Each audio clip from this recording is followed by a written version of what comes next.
Tak zdravíčko, dneska jsme v Praze, jdeme se podívat na akci Blam. Podíváme se, ukážou nám, jakoby, co všechno stojí za tím pořádat takovou akci a ještě se jich zeptáme na pár doplňujících otázek. Tak pojďte s námi.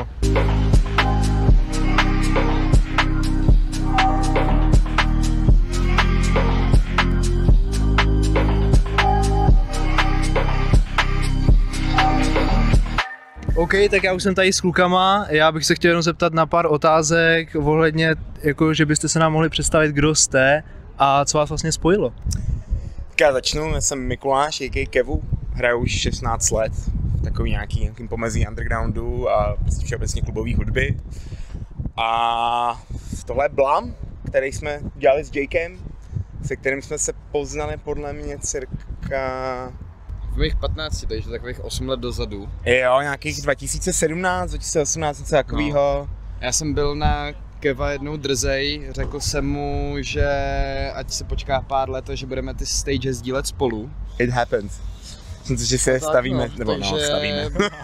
takže buďte drzí. Takže dobrý meetup. Jo, ale myslím, že nás vlastně propojila Veny, protože vlastně z Veny vypadlo 100%. Na oslavě Nobodyho, tehdy ve svému, že bydlí pode mnou v baráku. Jo. A že má kamaráda, který je velký fanda. A to jsem byl já. A to byl Jakey, no. Takže... Já jsem koukal, ono mezi vámi je jako docela rozdíl, ne? Věkové. 7 let. No. Jak tohle jako berete? Tak vůbec, tak já jsem celkem mladá duše a Jake je zároveň jakoby na svůj věk dost inteligentní, takže jako dá se říct, že to tam nějak štimuje, ale vlastně my jsme se začali potkat za dekama a pak vlastně v jedné fázi, podle mě rádio bylo dřív než Blam. Jo, rádio bylo dřív. Já jsem dělal s Honzou Bártou vlastně Turban, Turban, to byla jeho show, my jsme to pak přejmenovali na Flam. Což taková jakoby souhra náhod, že Flam, Blam. Tomu jsem se chtěl dostat a to bychom si možná mohli nechat i na Indii, teď necháme o Blam, takže to je možná to. Takže vlastně první bylo rádio, první bylo moderování společný a vlastně pak přišel nápad na to udělat akci. Takže nejdřív rádio, Flam je to a tak. Pak až eventová série. Urvěval kus vlasu. A kolikátej to je vlastně Blam? 11. S tím, že je to takový lehce matoucí. Jako byly tam nějaký pop-upy, třeba v Karlových Varech jsme dělali dvakrát, takže ale to nebyl plnohodnotný díl, ale... No. Takhle, je to 11. Blam, ale máme 12-hodinový line-up. Je to takový lehce matoucí a třeba si dám 13 panáků, to ještě uvidíme. Ne, dělám si srandu, ale... Já dneska nepiju, já vozím hosty. Tak budeš 13 hodin v autě, třeba. Month random. A po kolikátý je to vlastně tady na té lodi? Po druhý. Poprvé jsme tady byli nebo měli jsme tady britskou delegaci, to byl Footsy, Shook Knight a ještě DJ Square Wave. To byl takový dubstepový speciál s příchutí grimeu. To bylo super, to jsem se bylo skvělý, no. To jako osobní zkušenost, to bylo fakt epic. I na to, že byla zima právě, tak jsme byli takový, že bychom tady vlastně chtěli vidět to jako v létě, za sluníčka. Což samozřejmě letos bylo takový, že fakt jakoby to aprílový počasí jede podle mě furt jakoby intenzivně. Bohužel klimatická krize is coming in hard, ale dneska to klaplo a fakt máme radost. A máme i radost, že klaplo takový to, že vidíš, že trošku pofukuje, že to není takový to odporný párno, lol. Venku párno, já jsem celý v černém. No, to je jeho specialita, to nemá puffer jacket ještě, takže to ještě by to mohlo být horší, no. Jo. Ale tak jo, kluci, díky moc a já si myslím, že bychom se mohli přesunout tamhle dovnitř, do tady té ložičky. Let's go.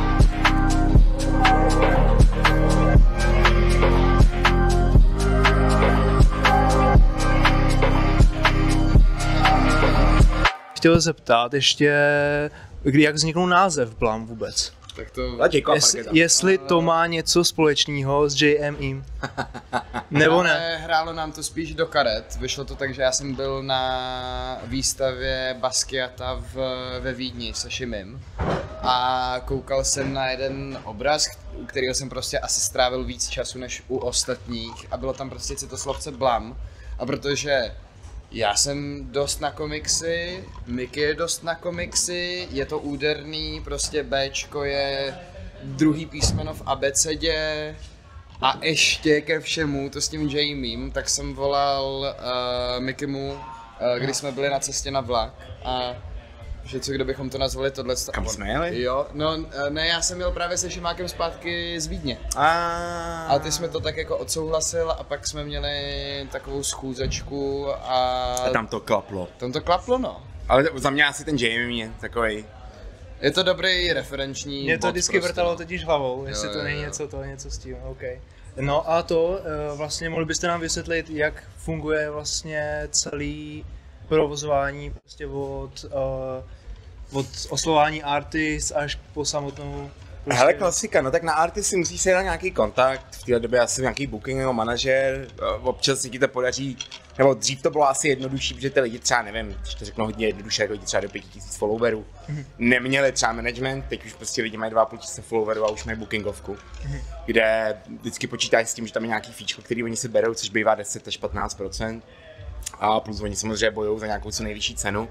Takže je dobrý vždycky jako v nějakém kontextu našeho trhu jim jako vysvětlit situaci, že prostě třeba ty jejich fíčka prostě úplně... Nejsou adekvátní vůči našim ne, prostě podmínkám. ani ne, no, jakože nechceme tím jako teďka jako... Dezonestovat prostě jako kvalitu nebo prostě přesně tak, ale prostě váhu toho, co ten dotyčný umělec přinese, ale občas to jsou bohužel prostě částky, které nejsou... slučitelný se životem. Jo. No, prostě ve zkratce musíš vyřešit tady tu věc. Pak samozřejmě tam jsou věci jako letenky, ubytování, ty lidi mají různý podmínky, různě si vymýšlejí věci, co jim jsou příjemný, co nejsou, někdo chce mít... Co třeba ten rider, no. Hele, rider zrovna třeba u Lamsy úplně paradoxně jsme ho ani nedostali. Fakt jo. Ale třeba co týká Já jsem fucího... dostal takovej, ale to bude mimo kamerovej, ale všechno v pohodě, všechno legální, to jenom jako předem říkám. Mimo kamerovej, damn. Takže přesně jako vyřešit ty lety, který prostě bývají dost komplikovaný, protože ten host často někde hraje, někam jede hrát. Jo, takže my jsme třeba řešili, že Lamsy hraje v Paříži zítra, ale zároveň tam bude trávit díl času, takže bude chtít odbavený kufr, takže prostě nějaký taky jako detaily musíš dát dokupy, pak samozřejmě booknout venue, domluvit si s venue podmínky, možnosti, v rámci možností dobukovat zvukaře a zvuk, což my máme legendu pražskou Suchoše, který vlastně pracuje jak na Fuxu, tak na Altenburgu, tak na Ankali a na všech možných externích Prostě akcích. tam, kde jste zažili dobrý koncert, tak je to od Suchoše. A nejen samozřejmě, ale vlastně na to se pak vážou věci jako promo, grafika, plakáty, které jsme vlastně letos... To máte někoho? Kdo má to za řeší takhle marketing nebo design? Hele, máme grafika teďka in-house, Matthew Austin, který s náma pracuje vlastně na druhém blámu. Jo, je to zároveň člen We Don't Care, We Create, velký shoutout, to je... Který nám taky vlastně pomáhají často, jakoby, ať je to s nějakou vizuální jakoby, záležitostí nebo s nějakým natáčením a tak dále. Taky osobní problémy a tohle to s nimi řešíme. Prostě. Jo, přesně, jsem třeba měl zácpu včera, volám Senderákovi, že kamo! On bydlí kousek ode mě, že jo, tak může přiběhnout, vzít jako hajzl zvon, že jo. No a vlastně jakoby tak nějak samozřejmě, jakože jsme na to sami, ale máme takovej širší externí tým, jakoby lidi, co nám s tím pomáhají, tak kterým jsme strašně Máme vděční. nepřiznaný tým. Jo, no. Chtěli bychom mít přiznaný, že to už tam pracujeme. Takže jakoby Blam, vy dva, ale větší týmek. Ale vlastně jako, Jasně. ať už je to support od Šimáka, od Laudze, který vlastně jsme si taky brali na akci už vlastně od prvního eventu. Podobně jako Humla a Casablanca, což Jo, to je pravda, my no. považujeme pomyslně jako náš takový OG tým. Tak Jo. co já vlastně takhle z pozice jakoby lajka nebo diváka, co já sleduju, tak je to takovej, vlastně taková family tady, takových těch artistů, jako jste vy. Stopro. A zároveň my jako i v rámci těch komunit, třeba Že se Family Therapy, Switch, jakože Navzájem prostě všichni podporujete. snažíme se, máme i kalendář, snažíme se i vlastně i s Tonym, vlastně se Safe and Sound, snažíme se tam nějak prostě dávat dokupy to, kdy kdo něco dělá, aby jsme se nepřekrývali, pak se navzájem tak nějak supportujeme aspoň nějakým jednoduchým promem a přesdílením, i když to občas je trošku komplikovaný, když mají lidi akci každý týden. Ale zatím to funguje, vlastně ta komunita jakoby se nám tak hezky přelejvá a jsme schopní vlastně takhle jako konzistentně mít pravidelně nějaký akce, které jsou v tomhletom duchu bassu, garage, grimeu. My jsme třeba víc kluboví, jo, že děláme víc club music, Jersey, jo, prostě věci, co se dějí ve světě, i nějaký latinsko-americký jako trendy a tak dál. A vlastně tak se to snažíme držet tak nějak, protože ty dobrý známý jména, který už jsou třeba trošku víc obvious, tak víme, že tady na to jsou jiní experti, takže my si spíš říkáme, že vždycky se snažíme jít spíš tou víc undergroundovou cestou, ty jména, které tak známý nejsou, vy jste ten Lamsy, který ale v něčem jako vlastně to, že není známý u nás, neznamená, že vlastně není známý, protože mu se dost daří jako vlastně No, v jasně, Evropě. ale neřekl bych, že bych ho někdy teda viděl tady. Jo. Ne, určitě ne. To je Snažíme hustý, se jako. tahat lidi poprvé hlavně, no. Ten Futsí třeba, tak to je zase naopak totální legenda, crimeová, ale furt vlastně je to takový jako undergroundový leboboček, no, že přesně drží si tu svou, jakoby zůstal u toho. Tím, že už je trošičku věkově jinak, než jsou teďka Ačka, ale tak no, pak třeba jsme ještě měli Scratch Clarta, což je velmi legendární londýnský producent už pod vlastně Chudě. třetím pseudonymem, ale nejznámější je Scratch a DVA. no. A vlastně toho jsme dostali úplně omylem, protože my ho máme mega rádi, ale chtěli jsme vlastně prvního hosta na nějaký třetí blám. Jsme chtěli DJ Bempa, což je DJ od Digadyho. Jenže právě Digady tehdy dostal booking v Dubaji, no, na nějaký velký shit a Bempa se omluvil, že prostě toho musí vzít, což je naprosto pochopitelný. Takže nám bookingovka právě dohodila další, jakoby, nebo nahodila nám 3 další artist a my jsme vybrali toho. No prostě nemáme Dubai budget zkrátka.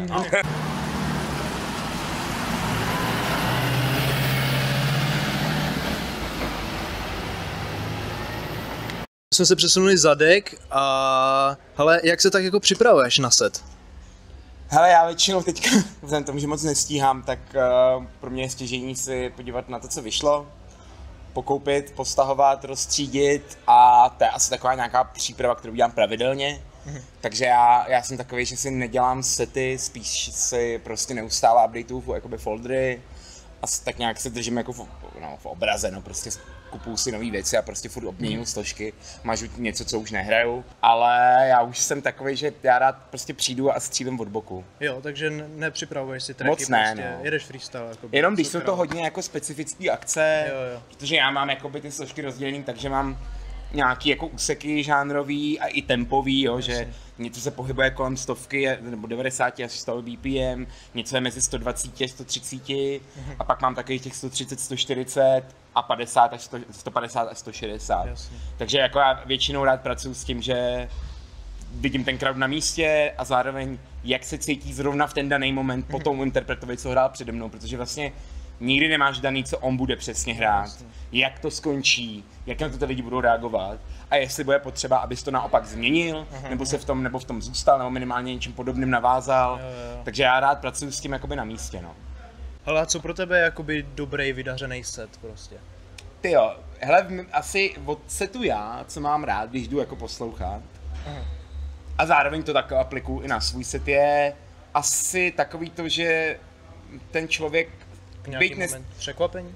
No přesně, já totiž rád překvapuji i sebe, to znamená, já už roky vlastně od jak živa dělám to, že já si najdu nějaký tracky, nějaký EPčka, něco, protože prostě toho je hodně, tak si to tak jako proskimu, už mám nějakou jako techniku, jak si to jako proposlouchat, to mě baví.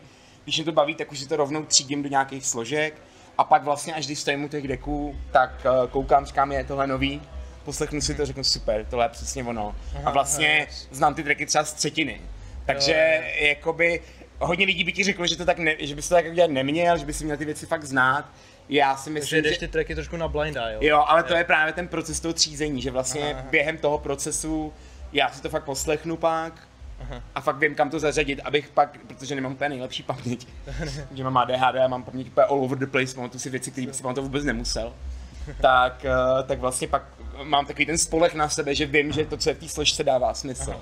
Takže prostě když tam zapluju, tak většinou prostě cokoliv vyberu, tak tam nějak jakoby zapadá nebo prostě funguje. To bylo nejhorší, co se ti stalo třeba. Ale nejhorší asi nočnímu na DJ je Emergency Loop, což je teda věc, která ještě relativně nová, protože dřív ten Emergency Loop neexistoval, ten player se prostě seknul a přestal hrát. Teď už ti udělá aspoň jako 8čkovou smyčku. Ale vlastně to je přesně moment, kdy, a to se může stát, že playery mají špatný firmware a prostě nekomunikují třeba dobře, když máš jenom update, třeba jenom jeden a zbytek ne. U těch 3 litrů se to tolik neděje, ale u třeba starších modelů je to docela problém. A tam si pak může stát, že nahraješ track a ten software to nějak nezvládne, zasekne si ti ten player, hodí ti ten loop a v ten moment jakoby musíš fakt okamžitě jako přijít na nějaký přechod. A zároveň strašně záleží, jestli ti jako nehryzla celá fleška, protože to by znamenalo, že ji vlastně nenačteš. Co je třeba takový lifesaver takhle tohle, když se ti jako stane? Mít 2 flešky. Jo? No, minimálně, protože jakoby ty jasně, ty když píchneš tu flešku do toho playeru, tak oni jsou prolinkovaný skrz ethernetový kabely, takže já vlastně z jedné flešky jsem schopný hrabat ze všech playerů, ale přesně, jak se mi hryzne tenhle player a je v něm píchlá fleška a já ho potřebuji restartovat, aby fungoval, tak v momentě, kdy ho vypnu, tak té flešce ztratí přístup zbytek těch playerů. Yes. Takže vlastně je dobrý mít někde ještě píchlou druhou flešku, kdyby se cokoliv stalo, aby si okamžitě mohl pustit a neřešit. Takže tohle byl můj takový lifesaver, mít vždycky u sebe minimálně 2 až klidně 3 flešky prostě vlastně s těma věcma. Ptali jsme se Kevu, jestli, jak se připravuje na set, a já si chci zeptat tebe, jestli máš nějaký rituál jako před setem, před hraním. Hele, ani ne. Pro mě je asi nejdůležitější, co se týče přípravy, jenom vymyslet nějaký intro. Nehraju takový ty tuctovky, takový ty prvoplánové věci. Jasně, občas se to tam jako objeví, ale není to hlavní důvod, proč hraju. Jako vůbec proč jsem začal hrát je, že chci možná lidem trošku ukázat, že je i jiná hudba, dá se to jako užít i trošku jinak. Co je jako vlastně nejhorší, co se ti může stát? Hele, tak já jsem měl, když mě Kevu poprvé buknul, to bylo ještě na Holar, tak že jsem měl nějaký problém s fleškou, nebo prostě s kontaktem flešky a samotného playeru.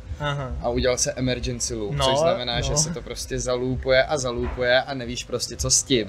Takže to se ti stalo. On říkal, že se tomu jemu se to prý nestalo ještě, ale tak mně se to stalo zrovna, když on mě buknul poprvé a já prostě Keva zbožňuju, myslím si, že je to jeden z nejlepších DJů, co tady máme jako u nás, takže nejenom, že jsem byl poctěnej tím, jakože mě buknul někam, ale ještě se mi to úplně jako nevyvedlo. Tak to bylo takový, jako že mi to leží doteď v hlavě, proto jsem to jako zmínil jako první, ale jinak občas se stalo, že se prostě vypne elektřina, ale tak jako to není úplně věc, kterou já dokážu ovlivnit, ale no, pak ještě zbožňuju, když lidi chodějí na tracky na přání. Měl jsem slečnu, co přišla, jestli jí zahraju něco od Krištofa. A pak 10 minut potom, jestli nepustím řezníka. Takže já jsem jako mi dala takový mantinely, ve kterých já jsem nevěděl, jak se v tom zorientovat, tak jsem se v tom neorientoval a hrál jsem prostě svý a večer byl tak či tak jako vydařenej, ale jasně. No tak jo, hele, děkuji moc.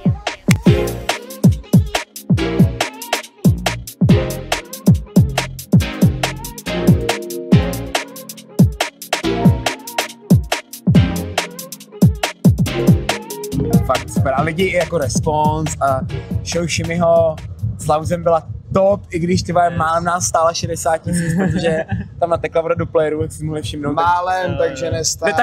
Natekla, ale nenatekla na disku. Hej, bylo to hodně bylo to unikátní. Víme to proto, protože Zvukař Suchoš už musel, vlastně vtipně jsme o něm mluvili, tak teď můžeme mluvit znova, protože tento samozřejmě drapnul, všechny poslal do prdele, což se nedivím. A rozebral to ještě v backstage normálně, viděli jsme dovnitř a fakt tam byly ty kapky takhle jako těsně těch fucking spojů, takže jako do píči, ale dobrý, show byla hard, kluci se bouncovali na stole, ty vole, jak myčudy do píči. Někdo si vymknul kotník, takže už tady byla sanitka. Jako někdo z toho? Z crowdu, díky bohu.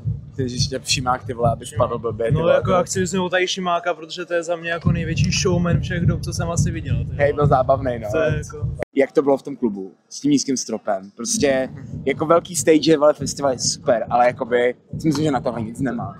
Tady to nic prostě, jak se musí přikrčit, protože už je mu strop malý a prostě ty lidi tam po něm se sápou a to byl fakt jako nějaký takovej ty vole renesanční obraz, fakt jakože insane. Hlavně tady ten venue za náma, ta loď, tak to je jako unikátní něco, jako já když jsem na tom byl poprvé, tak prostě ten sound se v tom úplně takhle, já to definuju tak, že...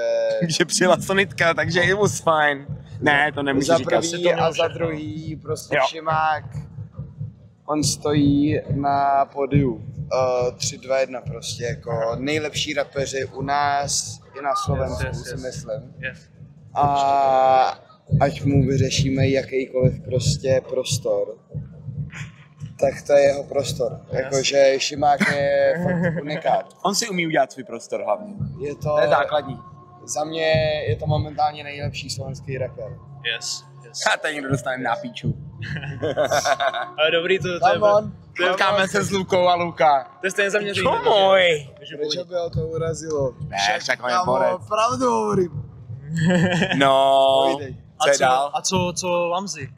Ale super. Spokojenost? On mega, musím říct, že mega. Já brutálně jsem dostal asi největší, jako jedna z největších poc, co jsem mohl dostat a vůbec mě nenapadlo, že bych ji někdy mohl dostat, je, že za mnou přišel a chtěl asi třeba 5 mých tracků hned jako po sobě a já úplně žiju v tom, že prostě nemám nic special oproti těmhletěm lidem, co prostě cestují a hrajou pravidelně. Takže I'm very honored. Jako. Ačkovejím neboli S-kovejím prostě bookingům, jakože Lamzy je obrovský jméno a Lamzy chtěl prostě od nás, nebo od tebe, vole, to nejlepší prostě. To je insane, takže fakt mám radost a i on, jako, ten se fakt dobře přizpůsobil a zároveň hrál svoje věci, vypadal mega spokojeně, jakože musím říct, že jsem rád, že... Hrál dobře, to se musím říct. Nejlíp za mě. A ještě taková otázka, já jsem koukal, on přijel sám. Hele, no... Že se tady tak jako objevil, ty jsi koukal, ty jsi tak jako na něj koukal, nebo ty jsi něco říkal, že ti nějak nedal vědět, nebo něco, co jsem zaslech. Jo, no on prostě, jako, my jsme domluvili s těma lidma, prostě že prostě můžeme vyzvednout, nebo tak, oni se tady spawnuli úplně out of nowhere prostě, i s MCem a ještě vlastně se slečnou, kterou si nám si, lol, jsem chtěl říct objednal, ale to je plná píčovina. Je to partnerka nějaká, nebo ani ne partnerka, asi nějaká holka, se kterou randí, ale prostě holka přiletěla z Amsterdamu vlastním letem, a prostě přijela za ním na hotel a tam vlastně jako zpívají na tom pokoji. Takže si udělali takový jako kámoška. Od A do Z je to kámoška. Friends with benefits, I guess. Asi, whatever. A jako je to takový fajn, že vlastně jako prostě si uděláš takový jako víkend v Praze a přesně takhle bych to dělal já, využil bych toho, vzal bych někoho s sebou. Takže jako jo, super. Because it's nice, prostě tady ta experience, když někam vycestuješ tam zahrát se, tak si to musíš užít pořádně prostě. Takový ty lidi, co prostě přijdou na hotel, jdou na gig, jdou na hotel a jdou do hajzlu. To je prostě, jakože you do you, ale zároveň you're fucking boring. No, seš močka, nicméně. Tohleto, plán 11, 12 hodin, cruise control, tady na Altenburgu. Hotovo. 2025, 2026 jsme tam zpátky, ale ne, ještě letos uděláme jednu akci. No, další, poslední otázka, na co se můžou lidi těšit? Pravděpodobně v září, uvidíme, máme... To je všechno. Máš v září žádný místo, nic nelíkujeme, v září a budeme mít prostě lidi s sebou, co... Umějí věci. Kámo, ale jaký věci, kámo? OK, takže vidím.